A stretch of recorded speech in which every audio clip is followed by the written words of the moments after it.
Hello SSC JE aspirants. SSC JE 2024 का जो pre का एग्जामिनेशन था वो तो आपका हो गया। एग्ज़ाम अच्छा गया या बहुत अच्छा गया या फिर एग्ज़ाम एवरेज गया, इन सारी बातों से ऊपर उठ करके अब ये सोचने की बारी है कि अब आगे क्या करना है। तो इस वीडियो के अंदर हम बात करने वाले हैं कि मौका न मिलेगा दोबारा, यानी सर किस चीज़ के मौका ना मिलने की बात कर रहे हैं आप, कौन सा ऐसा मौका है जो हमें दोबारा नहीं मिलेगा, किसके बारे में आप बात कर रहे हैं। तो चलिए अब मैं इसके बारे में आपको बता देता हूं कि हम किस चीज़ के मौका दोबारा ना मिलने की बात कर रहे हैं।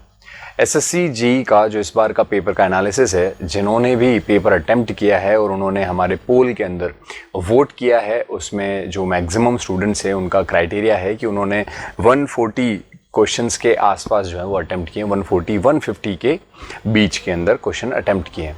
जो 160 के अबव वाले हैं वो काफ़ी कम स्टूडेंट्स हैं, तो फिर उस केस में ये भी डिपेंड करता है कि उन्होंने एक्यूरेसी कैसा मेंटेन किया है। तो मैं आपको ये कहना चाहूँगा कि अगर आपके मार्क्स, अगर आपने करेक्ट जो है वो टिक किए हैं कि हाँ मेरे इतने लगभग सही हो रहे हैं, तो अगर आपके करेक्ट मार्क्स करके टोटल 120 के आसपास आ रहे हैं, 120 प्लस आ रहे हैं, तो मैं आपको रिकमेंड करूंगा कि आपको एसएससी मेंस की प्रिपरेशन करनी चाहिए। अब आप कहेंगे कि सर कट ऑफ तो 135 140 जाती, बिल्कुल जाती। मान लीजिए आपके मार्क्स 120 हैं और आपका शिफ्ट जो है वो फर्स्ट सेकंड या थर्ड है, तो आपको नहीं पता ना कि किस शिफ्ट के नॉर्मलाइजेशन के बाद मार्क्स बढ़ने वाले हैं, बिल्कुल नहीं। नॉर्मलाइजेशन के बाद मार्क्स कितने बढ़ेंगे, क्या ये आपको अभी से पता है? बिल्कुल नहीं। तो इसका मतलब ये हुआ कि कई स्टूडेंट ऐसे हैं जिनका पिछली बार भी 120 के आसपास नंबर था, नॉर्मलाइजेशन के बाद 131, 132 या 130 के आसपास पहुंच गया और कैटेगरी के थे और उनका सिलेक्शन हो गया प्री के अंदर। तो यू नेवर नो कि क्या कब हो जाए, क्योंकि इससे पहले जब लास्ट टाइम मैं बात करूं कि जब कन्वेंशनल पेपर हुआ करता था एसएससी का, और सबसे लास्ट टाइम जब कन्वेंशनल पेपर हुआ था उस समय जो कट ऑफ थी वो इतनी कम रही थी कि जिन लोगों को यकीन था ही नहीं कि यार हमारा कभी प्री होगा, उन लोगों का प्री निकल गया। और चूंकि रेस्पॉन्स के आने के बाद एग्जाम के अंदर बहुत ही कम समय था, तो वो प्रिपरेशन ही नहीं कर पाए मेंस के एग्जाम की और उनके हाथ से वो गोल्डन चांस छूट गया। क्योंकि उस साल कन्वेंशनल का पेपर बहुत ईजी आया था और बहुत सारे स्टूडेंट्स का CPWD डिपार्टमेंट में सिलेक्शन हुआ था।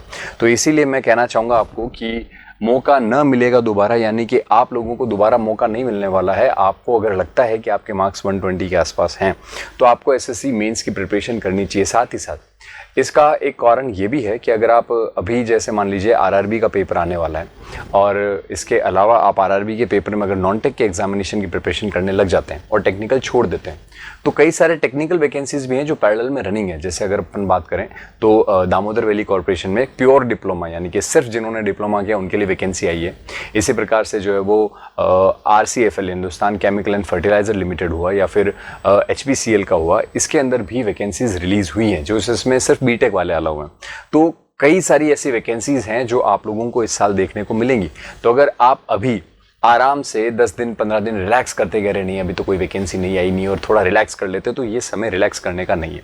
आप अगर अभी से मेंस की प्रिपरेशन के अंदर लग जाते हैं तो उस केस में आप उन टेक्निकल पेपर में भी 2 कदम आगे रहेंगे जो अब आने वाले हैं, क्योंकि आप कंटिन्यूटी को बनाए रखेंगे। साथ ही साथ आप लोगों का जो कॉन्फिडेंस लेवल है वो भी अच्छा बना हुआ रहेगा, क्योंकि ये गैप होने के बाद में थोड़ा सा जो है वो कहीं ना कहीं प्रिपरेशन को वापस से उस ट्रैक में लाने में दिक्कत होती है। चूंकि आप पिछले 15-20 दिनों से कंटिन्यूस काफ़ी लंबे समय तक आपका सिटिंग जो पावर है वो बढ़ चुका है, आप 10-10 घंटे लगातार बैठ के पढ़ रहे थे अभी एसएससी के दौरान, तो भी अचानक से रिलैक्स लेने से आपका वो जो फ्लो है वो टूट सकता है। तो कहने का मतलब सिर्फ इतना सा है कि आपके पास में जो मौका है इसे आप बिल्कुल भी ना गंवाएं, इस फ्लो को कंटिन्यू बनाए रखें, इसे छोड़ें नहीं। आप 1-2 दिन का रेस्ट ज़रूर ले सकते हैं, काफ़ी हेक्टिक रहा होगा पिछला शेड्यूल आपका जो 15-20 दिन से चल रहा है, मगर उसके बाद आप बिना किसी डिले के एसएससी मेंस की तैयारी के लिए लग जाएं, जिसकी विस्तृत जानकारी यूट्यूब के सेशंस जो हम करने वाले हैं उसके बारे में भी जल्दी एक वीडियो रिलीज़ करने वाले हैं, जिसके अंदर हम आपको बताएंगे कि किस प्रकार एसएससी जेईई मेंस के लिए इंजीनियर्स एकेडमी और निम्बस लर्निंग पूरी तरीके से कमर कस चुका है। साथ ही साथ अदर एग्जाम्स जो आने वाले हैं, जैसे मैंने आपको 2-3 एग्जाम के नाम बताए जिनके तो नोटिफिकेशन ऑलरेडी रिलीज कर दिए जा चुके हैं। इसके अलावा भी जैसे UPPCL जेईई हुआ या फिर RRB हुआ, इसके भी नोटिफिकेशन टेंटेटिव है। UPSSC के अंदर इलेक्ट्रिकल का नोटिफिकेशन अभी निकलना बाकी है। तो ये वैकेंसीज भी हैं जिनमें आपको तैयारी अपनी बरकरार रखनी है, क्योंकि वहाँ तो टेक्निकल होगा ही होगा। अगर RRB की बात करें तो वहाँ तो नॉन टेक है, मगर बाकी अदर एग्जामिनेशन में भी तो टेक्निकल होना है। तो एसएससी जेईई मेंस की अगर आप प्रिपरेशन करते हैं तो साथ ही साथ आप अदर टेक्निकल एग्जाम्स की प्रिपरेशन भी कंटिन्यू इसी के अंदर इनबिल्ट करके चल सकते हैं।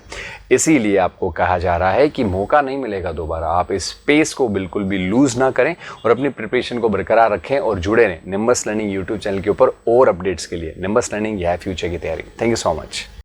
If you really like the video, please hit the like button, share the video, subscribe to our YouTube channel and press the bell icon for the latest updates. Thank you.